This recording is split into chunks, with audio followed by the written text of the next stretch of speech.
5 second.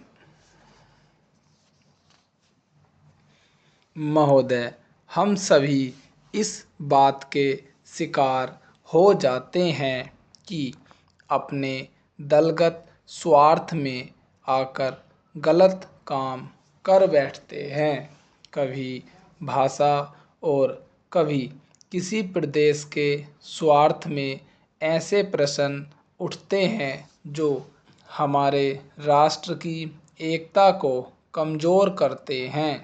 अभी एक माननीय सदस्य ने यह प्रश्न उठाया और आरोप लगाया कि भारत सरकार कुछ प्रदेशों के साथ इंसाफ नहीं करती। भारत सरकार कुछ प्रदेशों के प्रति पक्षपातपूर्ण नीति अपनाती है। यह मनोवृत्ति है जिसमें एक प्रदेश को दूसरे प्रदेश के विरुद्ध भड़काया जाता है, एक जाति को दूसरी जाति के विरुद्ध खड़ा किया जाता है, एक धर्म को दूसरे धर्म के विरुद्ध खड़ा किया जाता है और एक भाषा और दूसरी भाषा वालों के बीच में भड़काव पैदा करके लड़ाई पैदा की जाती है। यही मनोवृत्ति है जिसको हमारे विरोधी दल के बहुत से लोग भड़काकर पैदा करते हैं।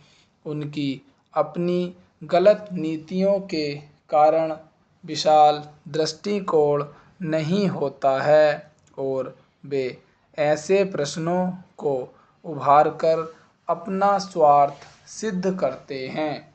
स्पष्ट है कि ऐसे समस्त प्रश्नों का परिणाम हमेशा बुरा होता है।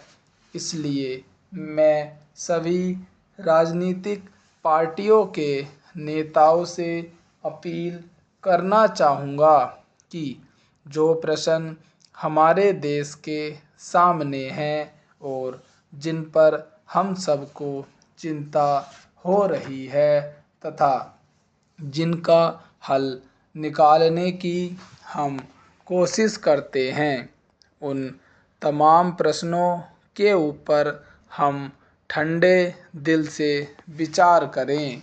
श्री वाजपेयी ने एक अच्छी बात कही। उन्होंने कहा कि इन प्रश्नों का हल सड़कों पर नहीं होगा। मैं भी उनसे इस बात में सहमत हूँ कि इन प्रश्नों का हल प्रजातांत्रिक ढंग से ढूंढने का प्रयत्न करना चाहिए। हमें इनका हल प्रजातांत्रिक व्यवस्था के अंदर करना होगा। सड़कों के ऊपर इन प्रश्नों का हल नहीं हो सकता है। राजस्थान के अंदर जो अकाल पड़ा हुआ है और लोग मर रहे हैं, उसकी तरफ चिंता नहीं हो रही है। अब राजस्थान में जो संकट है और इस तरह के जो दूसरे प्रश्न हैं, उन पर हम लोग एक साथ बैठकर गंभीरता से विचार करें और उनका हल तलाश करें। खाली इस तरह से आरोप लगाने से और उपदेश देने से काम नहीं चलेगा। इस देश के अंदर बंगाल में बाढ़ से जनता पीड़ित हो रही थी और उसको अनाज, कपड़ा और जीवन की रोज़मर्रा की आवश्यक सामग्री भेजने की कोशिश हो रही थी।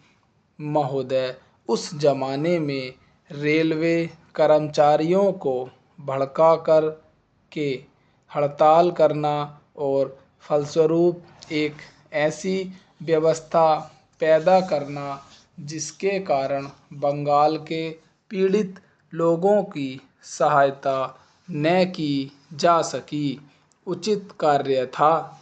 लेकिन यह कार्य मेरे घर के भाइयों ने किया था।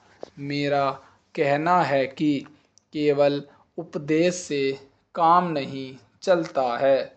जब ऐसे प्रश्न आए तो उपदेशात्मक भाषाओं में ही फंसकर न रहा जाए, बल्कि आवश्यकता है ऐसे प्रश्नों पर सारे राजनीतिक दल देश हित को ध्यान में रखते हुए संजीदगी से विचार करें, उन सब का हल तलाश करें और उन सब का हल तलाश करें।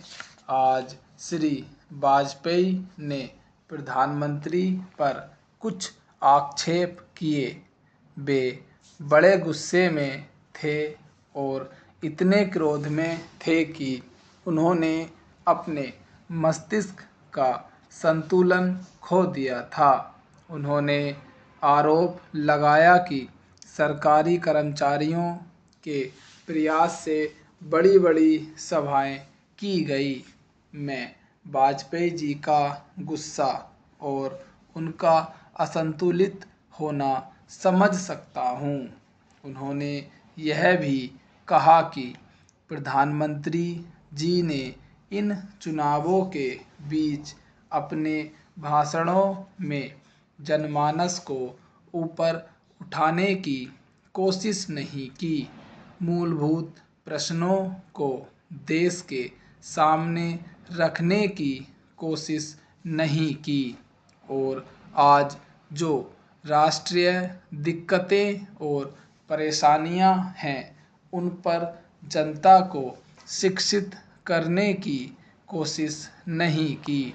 प्रधानमंत्री ने अपने चुनाव भाषणों में देश के अंदर जो शक्तियां राष्ट्रीय एकता को भंग कर रही है, धर्म के नाम पर, जाति के नाम पर, भाषा के नाम पर या क्षेत्रीयता के नाम पर संकीर्णता की भावना पैदा कर रही है, जनता को उनसे सजग किया।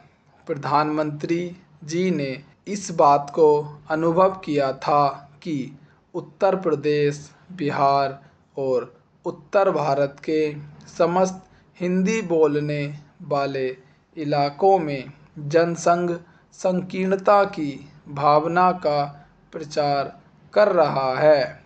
जिस प्रकार से जनसंघ सांप्रदायिकता की भावना को बढ़ावा दे रहा है, राष्ट्रीय शक्तियों को तोड़ने की नीति चला रहा है, उससे हमारे राष्ट्रीय मूल, राष्ट्रीय नीतियां और राष्ट्रीय एकता खतरे में है।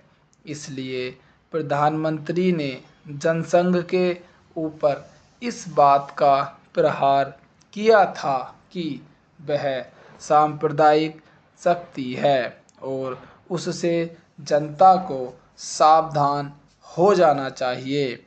आज जो वाजपेयी जी का गुस्सा है, उसको हम समझ सकते हैं। उन्होंने एक सपना देखा था, एक सुनहरा सपना, उत्तर प्रदेश में अपनी सरकार बनाने का, बिहार में अपनी पार्टी को बहुमत प्राप्त कराने का। स्टॉप।